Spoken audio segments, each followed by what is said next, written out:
ex-diretor do Sindicato dos Bancários de São Paulo, também fui diretor da Contraf e também da FETEC São Paulo.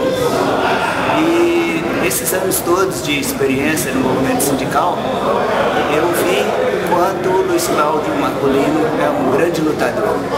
Nós temos um exemplo de luta, de trabalho e de honestidade, de corrupção, uma pessoa que está sempre à frente do movimento e sempre na defesa dos trabalhadores. Como presidente do sindicato, fez uma gestão exemplar e é por isso que eu estou apoiando o Luiz Cláudio Marcolino. Acredito que ele será uma voz importante na tribuna, uma voz importante na Assembleia Legislativa de São Paulo em defesa dos trabalhadores, defesa dos bancários e todos os trabalhadores, claro.